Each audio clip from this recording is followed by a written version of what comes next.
Yeah, it's been running for a minute too, Okay. but it's a good reminder. I didn't plan to do this, but I'm happy to.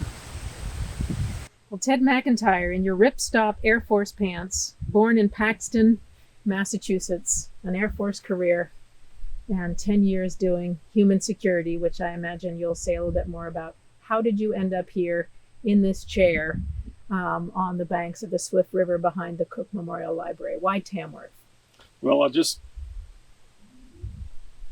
point out that it was central Massachusetts I grew up, but I was actually born closer to Boston because the same doctor, I understand the same doctor who delivered my father also delivered myself and my 6 brothers.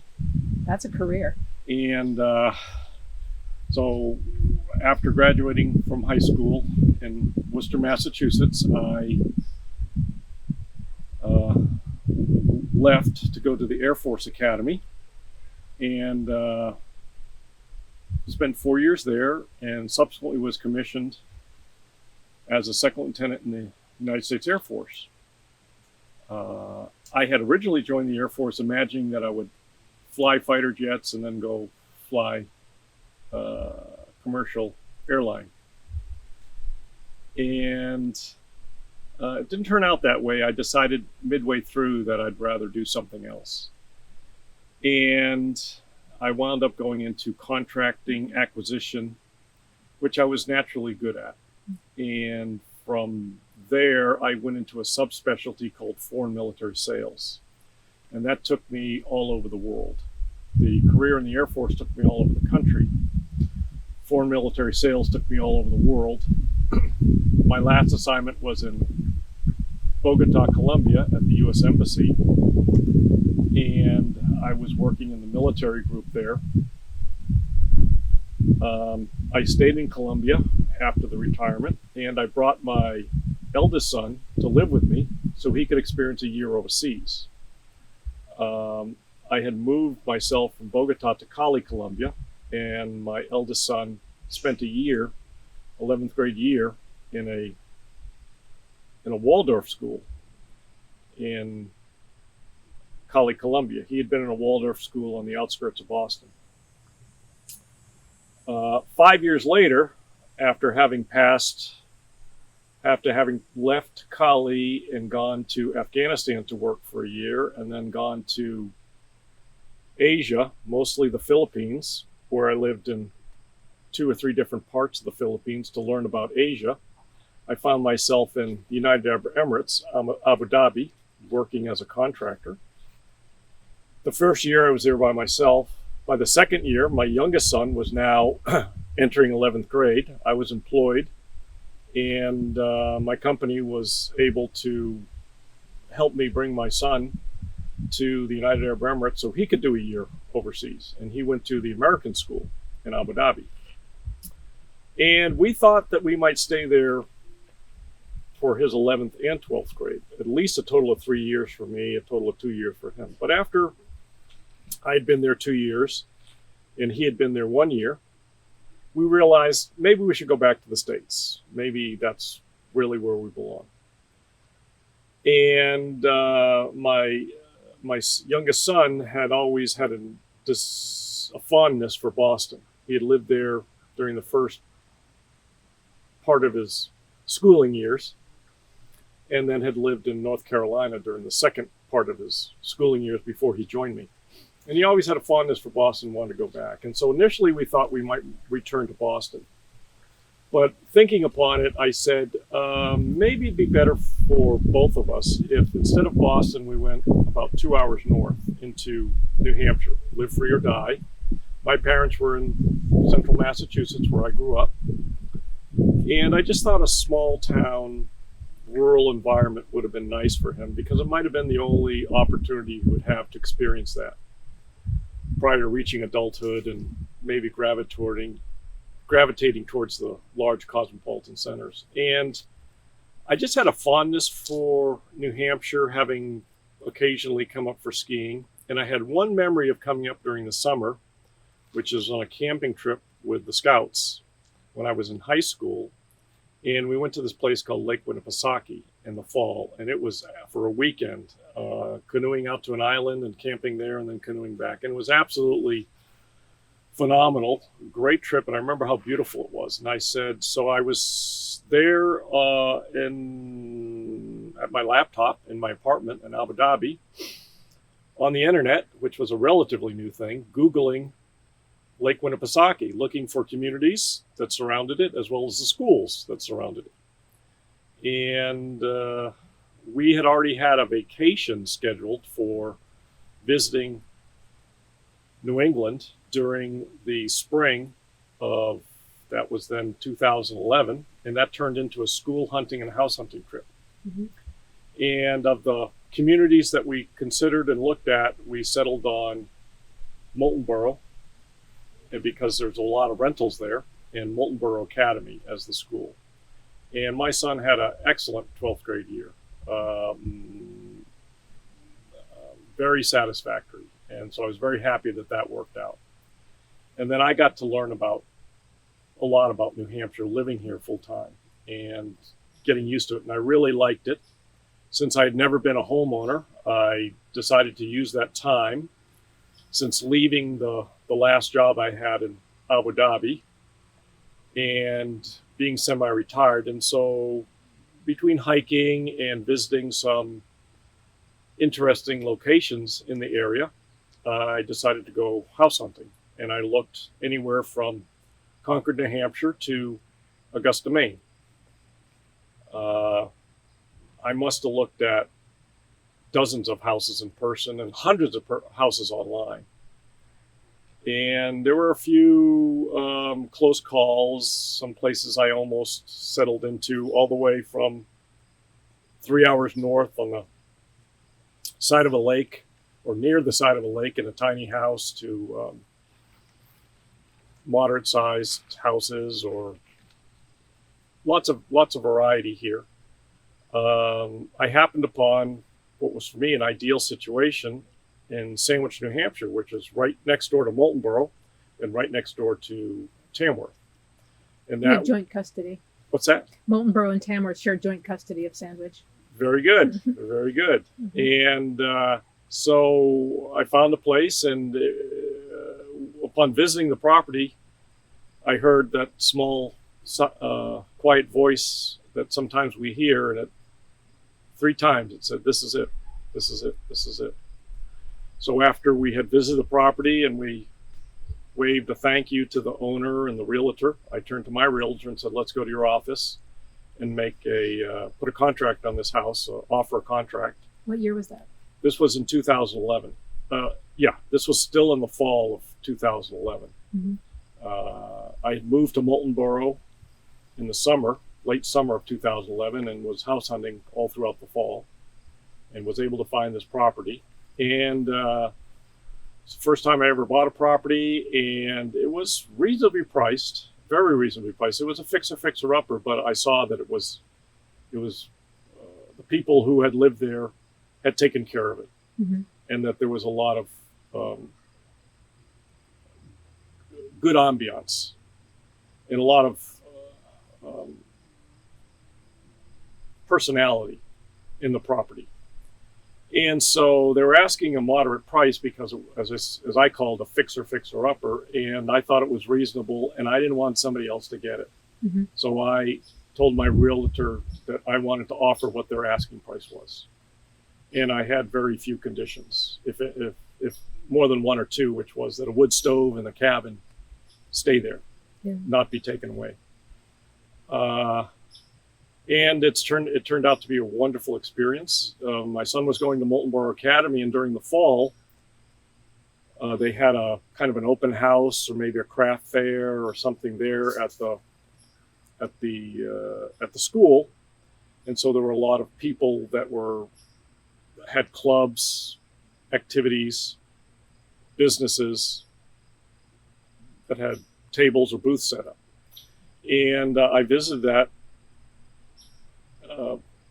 event, and I came across one table where they had some food for sale, that locally grown produce. And I learned that it was from a farm in Tamworth. And I asked, have you ever heard of woofing?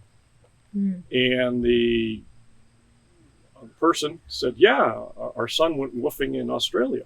Now, woofing stands for working on organic farms. Worldwide Opportunities on Organic Farms. And it's where a volunteer will find an organic farm somewhere in the country or the world and want to go there so that they can learn about organic farming. And they'll be responsible for their own travel to the destination. And then when they get to the destination, the host, the farm or the farm family will provide them lodging and probably 2 meals a day. And in return, the volunteer will work about 4 or 5 hours a day, 5 or 6 days a week, so it's half time. And in return, it works out for both parties, both the host and the volunteer. So it's basically we'll work for organic food and a place to lay my head in the evening, as well as the opportunity to work on a farm and to learn about farming and organic farming. Because a lot of the people tend to be college-age students, and I had done this woofing and work away and similar programs in the intervening years. Let's say during the 2000s, I had done it. And so it was a perfect match. And so I found myself in December of 2011 volunteering at Whitegate Farms, which is here in Tamworth. And it was a wonderful experience. I was connected very well with the proprietor and 2 of his sons that were working there. And that's Hank? And that's Hank Letarte and his 2 sons that were working there at the time and actually running the farm were Tucker and Reed. And the person who I had initially met and was speaking to at the table was Heather Letarte, which is Hank's wife and Tucker and Reed's mom. And learned about what they were doing and farming and the type of, and I was just fascinated and I learned so much from helping them to put together greenhouses to seeding beds and planting to all the way to weeding, and as well as they have cows and other enterprises. They were actually that season, that winter, we're doing syrup. So I wasn't there when they put out the buckets, but I helped them collect some of the buckets, and as they were boiling the sap, was there. I was doing, rather than being a little child who was going with his parents to some place in northern New England and kind of watching and being amazed, and then going into the candy store and, using my whatever money I'd saved up from my paper route to buy something, from that store. This was hands-on. I was doing it, yeah. Observing, making, creating. Living the dream. Yeah. Living the dream. How long did the dream last up on... Well, it lasted. In fact, it got to the point where I did put the contract on the property in December. I remember during the Christmas holidays, I was actually visiting the realtor. So it was late December. And rather than being a month or 2 before I moved into the, closed and moved in, it turned out to be more like 2.5 or 3, which was fine with me. And I believe I closed on the property on the 12th of March, 2012. Now, was your son still in school at that point? Or he was still in school at Moultonborough Academy. That was his 12th grade. And although he knew I was looking, I decided not to tell him. For it to be a surprise that I would spring on him in graduation. We were renting a house in Moultonborough. Okay. And there were 2 reasons. One was for it to be a surprise and also for me to get the house ready. There was another reason, which was we came in during what had originally been scheduled as a vacation and turned out to be a house, an apartment renting visit and a school renting visit, and visit various communities with the intention of renting and getting into a school or picking the school and then finding a rental unit. So people at Moultonborough Academy were very helpful. And when they understood that we were willing to commit to find a rental property and that my son had all this paperwork necessary to transfer into the school, that it would be okay. So we committed ourselves to Molten Bar Academy and then found a place to rent in Swissvale. So I was renting in Swissvale, a resident of Moltenboro.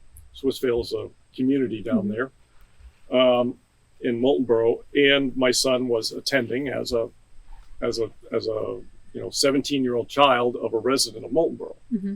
So I was renting in Moltenboro, but I had bought this property in Sandwich. So now as of 13 March, I was a property owner in Sandwich. Mm-hmm. And I didn't want that to be any kind of point of confusion with the school or anyone else in Moltenboro. Like, hey, what have you done? Your child is potentially benefiting from the taxes of this town, and yes, I'm paying rent, but why are you now a property owner in Sandwich? So I just said, to keep it simple, I just won't advertise it. And I don't think there was anything wrong about it or incorrect. I just know there are plenty of second homeowners who have places elsewhere. So if you're residing in town, I have no knowledge of the laws, but it seems like something with integrity. So right. Oh, I don't think there was, but of course sometimes people can be confused, and I didn't want it to be, if anything, to interrupt my son's education or his final year in school. Just any doubts, because his 10th grade was challenging. His mother came down with cancer, my former wife, and actually passed away the very same week that he joined me to live in Abu Dhabi. And then part of the reason we left Abu Dhabi after a year is because there were some wonderful experiences, but it was also an adjustment. And the adjustment wasn't ideal for myself or for my son. It was everything. He lost his mom. He was living in a country that was not his own. He was looking forward to come and live with me and live in another country, as his older brother had done in Cali, Colombia. So those parts were okay. And he had a lot of great experiences, a lot of great life experiences there. But still, it was another change. And I wanted it to be as smooth and as enjoyable and pleasant as possible. So I didn't want any kind of, he was my priority. And so that's part of the reason that I didn't. And so I never mentioned house hunting or houses again. And so we actually held his graduation party in what's now the Foothills Cafe in Center Sandwich. I think it's called the Curio, maybe, in Center Sandwich. Then I believe it was called Mocha Rising. And so his graduation party was there. And I had a pre-planned that I said, after about an hour and 15 minutes, I said, unfortunately, we're not able to stay here. We have to leave. But there's another place, a house, that we can go, and we can gather up the food that's here, and I'll go and meet there and continue, and I hope you all come. So maybe a few people knew what was up, but a lot of people didn't. And I had these slips of paper that said the directions to the new house.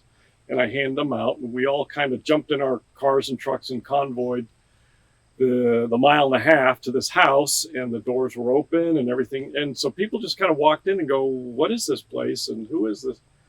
So after about 10 minutes, my youngest son, who had just graduated, he came to me and goes, whose place is this? I said, this is our place. And what did he say? Well, he kind of knew that I told him that something was we were gonna have a place to go to after our lease expired, and we had a 10-month lease in Moltenboro from the last days of August to maybe the middle of June, and this was at the beginning of June. So we only had 2 weeks left in our rental. He was already planning to leave after 3 or 4. And he knew he could go to his grandparents' houses in Massachusetts or his uncle's house in Massachusetts. And I said, don't worry, there'll be something. And so now he knew what that something was. And he now knew that Sandwich was the first place I had a property, and now where, a property of his family is located. And so it was kind of a nice transition from out of high school into adult life and adult responsibilities and living independently, but knowing that there's a place he could go, a place he could come visit. Were you still at the farm at that time?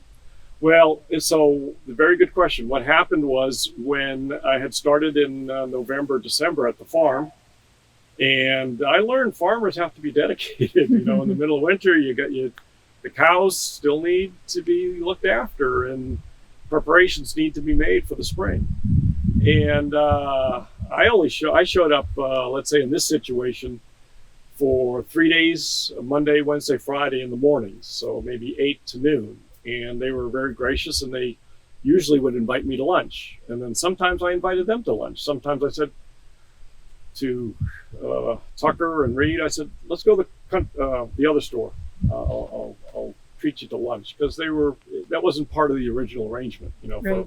for them. And I was okay. I just really wanted to get on a farm, so I didn't ask for anything. But when they realized how much I liked it there and how much I liked working with them, they would almost always welcome me to stay for lunch, and I always looked forward to that socializing. Was there anything in particular at lunch? Because I think Heather is known for some of the meals that she makes. Are there things that you recall? Well, Heather wasn't there making meals. She was busy working. It was what those who were at the farm would prepare or have ready. And so the catering and the pizza thing came later. Oh yeah, much later. Okay. Yeah, so this was just the two brothers would know what's in the fridge, and okay, we have bread, we have some ham. There's a little bit of lettuce and some condiments, and great lunch. And I said, this is great for So what happened was in March, when I closed on the house, I was so happy, and I said to them, now that I know I'm going to stay here, and now I know where my long-term future is beyond the end of my lease in Moultonborough, I'm interested to commit to stay till the end of the season and see the full growing season. And I also approached Hank, and I said, Hank, I know that you're doing a lot of activities and you have a lot of connections, including getting fertilizer for the farm. Do you know any horse stables? Because I'd like to volunteer with horses also, maybe 2 or 3 days a week, half time, just volunteer. And I was thinking he might know some places in Moultonborough or something like that near where I was renting. But through family connections, he knew of the stables at the bottom of Cleveland Hill Road, where Jill and her family have stables, and he suggested I try there. And I did, and I loved it. So I was coming to Tamworth for the farm a couple days a week, and for the stables a couple days a week. I learned about horses, caring for them, and starting at the very simplest things and the very basic things, carrying water, cleaning out stalls, just being around horses and hearing stories. I didn't get into the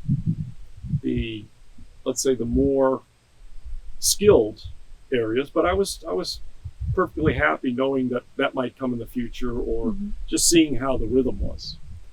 And I felt like I was a very lucky person having a return to the United States. I was still able to visit my parents who were elderly, and spend some quality time with them after having been all over the country and all over the world for multiple decades. My son was soon to graduate and was ready to launch, and had great potential for his future. He was my youngest. And what else? I had a house, first time property owner. It came with a house and a cabin and a couple dozen acres.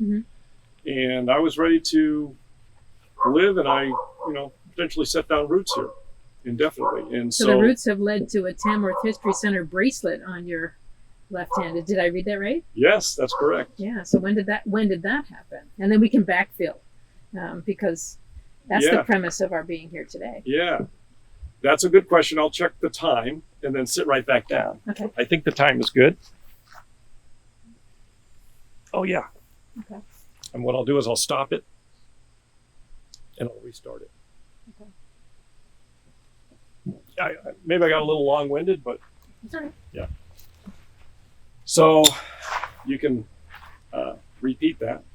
So I'm curious. You have a Tamworth History Center bracelet on your left wrist, and so sometime between 2011 and what brings us here today, which is 2021. 10 years later, Yeah. you have deeply connected with the town of Tamworth, even though your physical location is in Sandwich. So you've got the White Gates Farm. You worked on Jill Jenkins' horse endeavor, the barn. Why else Tamworth, and why not Sandwich? Because Sandwich has fantastic history. And Yeah. Well, so I actually lived as a full-time resident of Sandwich for the first half of the decade, from 2012 until about 2015, 16. And I thought, these are my roots. This is it. But life called. mm-hmm. And I had an opportunity to go to San Francisco, California, and work in the field of citizen diplomacy and assist an organization and the leader of that organization who had been doing citizen diplomacy between the United States and Russia for 25 years. And things had gone so well that she had closed up her organization. It had run its course in early 2010s. But by mid-decade, the relationship between Washington and Moscow had deteriorated to such an effect, and no one in Washington was knowledgeable enough or wise enough to understand how to cultivate healthy relationships between the country, that she wanted to restart her organization. By this time, she was in her late 70s, and she knew what needed to be done, and she wanted to do it, but she needed help. And that's about the same time that I learned of her and started communicating with her, and that we found out we were both on the same wavelength. So I volunteered to relocate to California and work with her pro bono for many months or many years to restart her organization. And what was the organization called? It's called the Center for Citizens Initiatives, and the woman who has led it for 3 decades is Sharon Tennyson. Mm-hmm. And you can find her website on Google, which is something that I helped her her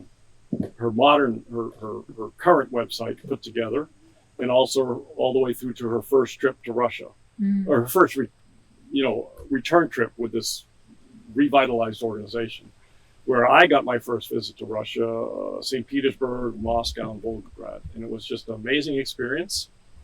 My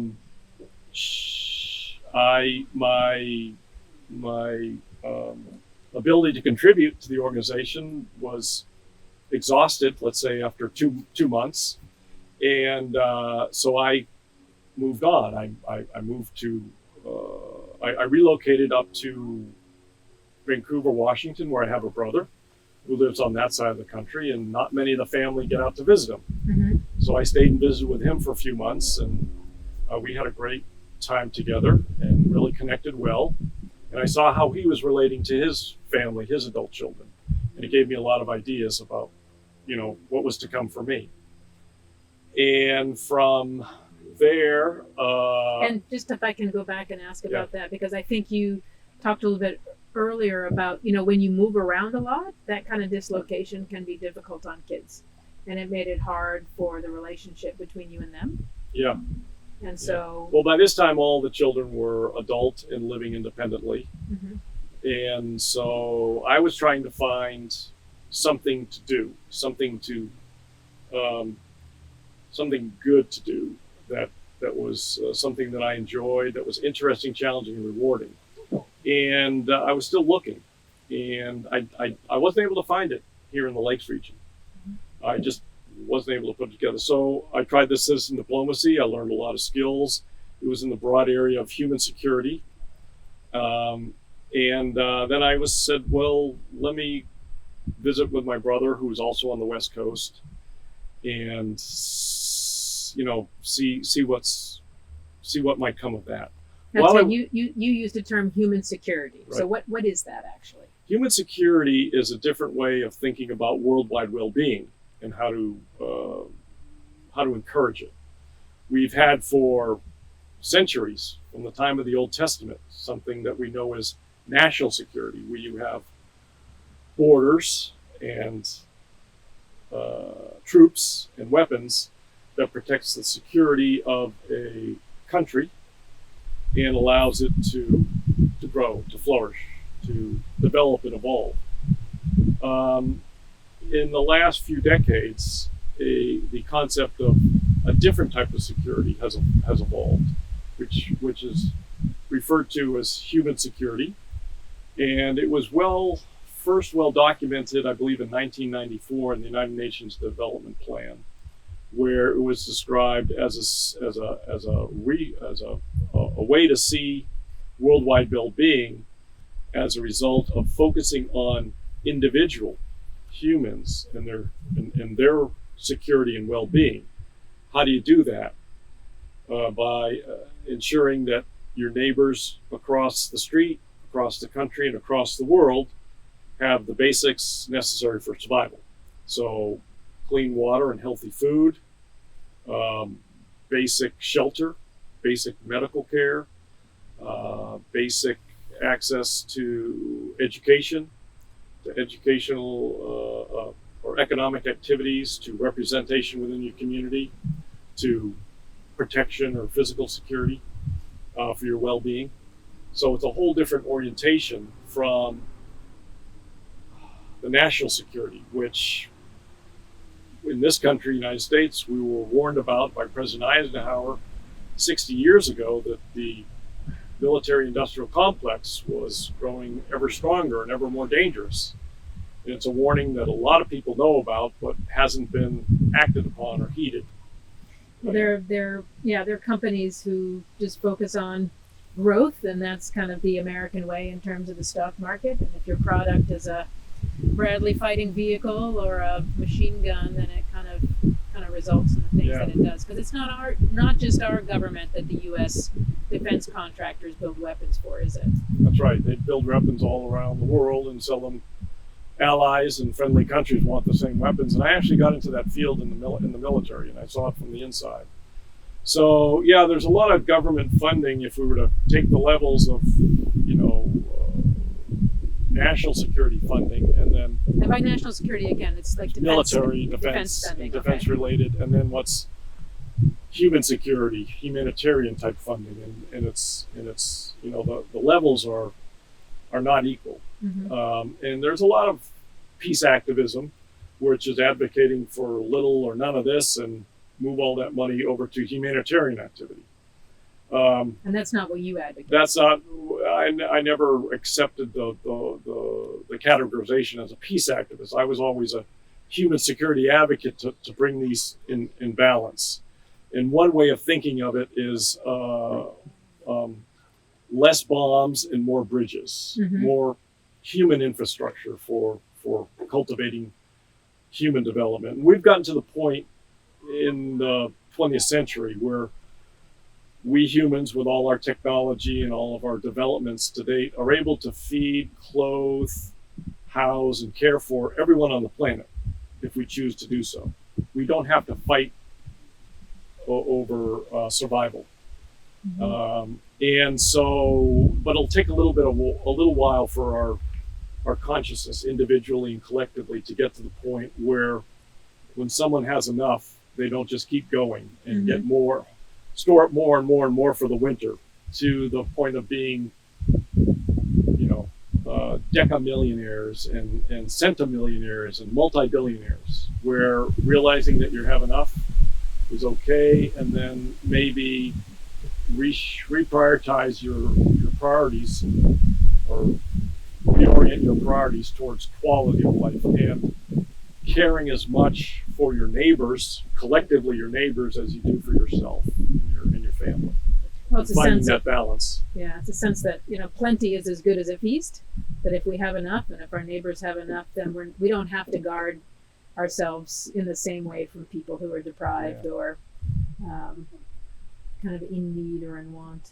So I was in the phase of looking for something that was to my interests, mm-hmm. and to the point of I was passionate about it, Mm-hmm. and I tried, and people were very helpful in the Lakes region with connecting me and opening opportunities to me. But I didn't find that level of interest and passion. So I was in this process of looking, and by the time I returned from the West, well, during that process, I guess just before I went to California, my father passed away Mm-hmm. after having lived a full life and complete life.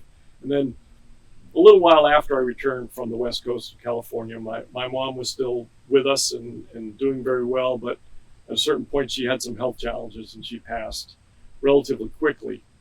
And at that point, I was already on the move, and both my parents had passed away, and all of my children, my adult children, had chosen North Carolina as their home state. Mm-hmm. And I learned from my brother and other brothers I visited on my cross-country trip to the West Coast and back, relocate to where your children are and be there and available for them. And it made perfect sense to me. I probably would have figured it out sooner or later, but I have to give credit to them that they kind of, I heard it from them, and it's like, yeah, that makes perfect sense. They're the ones who wrote it on your mind with a Sharpie instead of just a Instead of it pencil. bubbling up of its own accord. Right. And I was looking for something, and I said, well, why not North Carolina? And, they had traveled with me, and my relocation to New Hampshire was probably the 16th place I lived. Mm. It's not places I visited, but lived, including 6 other countries. And so by the time I got to North Carolina, it was 20, 19 and 20. So I said, I'll go back to school. And I went back to school. I was benefiting from being on the GI Bill, based on my getting out of the military in the early part of the 2000s. I had 15 years Mm-hmm. to go to school. So I relocated in 2017, had about a year and a half of GI Bill. So Better get that done. so I'd already, got my undergraduate degree from the Air Force Academy. I've got my master's degree from the Air Force Institute of Technology in the 90s. And so I didn't need credentials. What I really wanted was life skills. I was more interested in hands-on. So I thought it would be nice to study computer programming and maybe get a job in the finance sector in the research technology park. Finance and technology and computers, those were all a lot of activity. And I was, looking to get a modest associate's degree and start out with a modest position. Well, because of the way large companies work, they generally want 20 or 30-year-olds with an associate's degree. And I just had a lot of experience, a lot of years, and I had at times made a lot of money working in foreign military sales in the Middle East as a private contractor. So by the way the corporation's human resources department sees, I was overqualified, Mm-hmm. which means that the funding that they could offer me wasn't enough to match what I had previously made, which Right. were multiples of what I could get. Didn't matter to me, but it did matter to them because they'd learned that in these cases, people might try out a job, but then the subconscious says you're not making as much as you used to make, and Yeah. look for something else. So I realized I had to do something on my own. I said, why don't I just go to the coast of North Carolina and Wilmington, where occasionally films are made, TV programs are made, and they have film programs both in the university and the community college.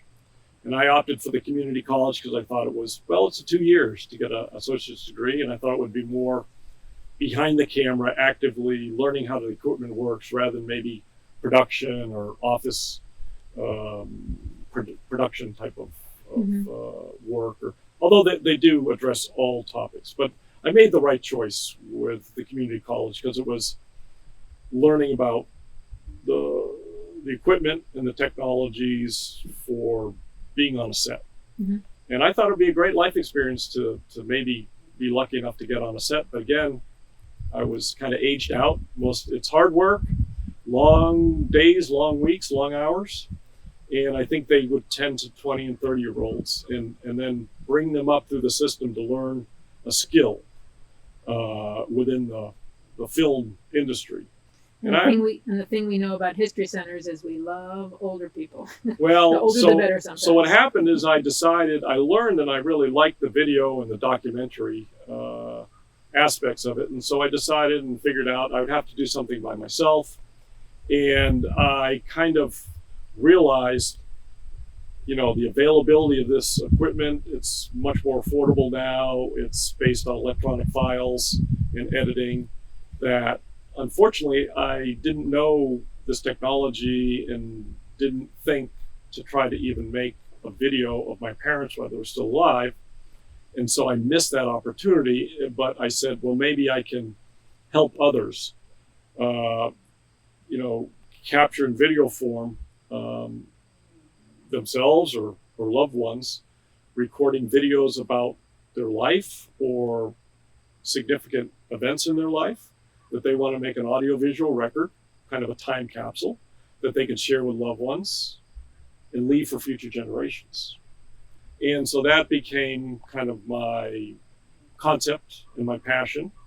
And I also made myself available to do more commercial films for mom and pop stores in the community down in Wilmington, North Carolina, that just needed some videos for placing, for advertising, social media to connect with their existing customers, find new customers, increase their search engine optimization for their websites. And so I said that could make a nice business. And so I went to the local town office in January of 2020 and right in time for the pandemic. Right in time for the pandemic. So I had a difficult time with the business, and now it's a year and a half later. It's still sputtering, but it's not a business that I rely on for survival needs. It's almost as a hobby. I'm doing a business to learn about what it's like to start a business. Okay. And I'm doing videos which I enjoy and like, and I'm learning as I go and creating a new market, because there's no demand for biographical videos, for legacy videos, for living portraits, for journal videos, or so without a demand, it's you have to plant the seed for the demand as well as then meet the demand. And the ever presence of whether it's video cameras or cell phones or other recording devices doesn't really necessarily inspire people to sit down and ask those questions for posterity, or at least for viewing for others. So even though the technology exists, the cultural conversation isn't as common. Right. And so on this summer trip to New Hampshire to visit and care for my property, I decided to bring about half of my equipment. And I said, I'm going to see if I can make some videos of up there. But what I'll do up in New Hampshire and northern New England is I'll do it pro bono. I'll do it as a volunteer. I'll do it as an offering to the community.